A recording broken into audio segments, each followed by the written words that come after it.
Camera is on our jib, which is sort of a rickety, not great jib, and then we put it on the dolly, which is pretty rickety. It's gonna have to crane down from really high, dollying out, and then dollying back in to account for the curve of the crane, and then land in a nice close-up of her stomach and focus.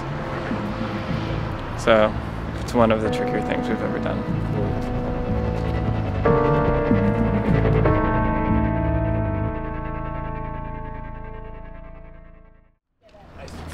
What could go wrong? The camera could crash off the jib and kill the actress.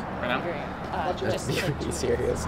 Or even worse, I could lose a lens. Yeah. Is it before or after she's stabbed? It's after. Okay, so I thought she got stabbed. she takes and her then, blood and then like, okay, yeah. Yeah, that kind of thing. Right now, I'm just kind of doing the finishing touches on the wound, the stab wounds, and making them look as realistic as possible. We're doing this shot in reverse because the move that we're trying to do is really hard to do and land in the exact precise place. So we're going to start in the exact precise place, and then everything else can be a little bit looser. And so we'll play it backwards, and it'll look like we landed really well. So we're gonna walk in now?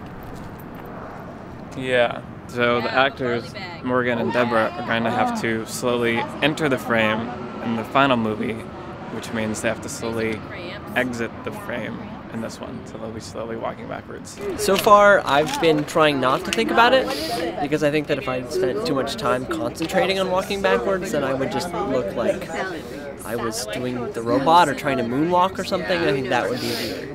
I went to a conservatory for walking backwards. It was like a workshop. So we got ready, and then Alyssa and I plotted out where all of the blood was going to be. And so then we shot it a few times, and we finally got a take that worked, playing it backwards. But then Alex came up to me, and he was like, I was watching it backwards, and I think it's a cooler reveal if it starts on the close-up of Chrissy and then pulls back to the wide shot. And I looked at it a few times, and I was like, yeah, you're right. That's way more cooler. But the problem was then that since we had shot it to be a reverse shot, there were actors, you know, if you play it forward, the actors were walking backwards out of the frame, which didn't make any sense and was really weird. So I decided to bring it into After Effects and fix it in After Effects. So here we have the original shot where you can see Morgan and Deborah slowly walk backwards out of the frame, which doesn't make any sense.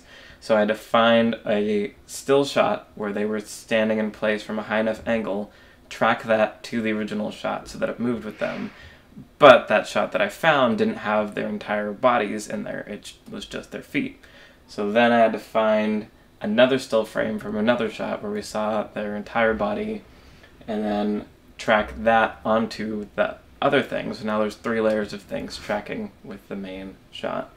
And then in After Effects I sped up the movement and stabilized the crane shot a little bit so it wasn't as wobbly, and that is how we arrived at the final shot of revealing Lorna's murder.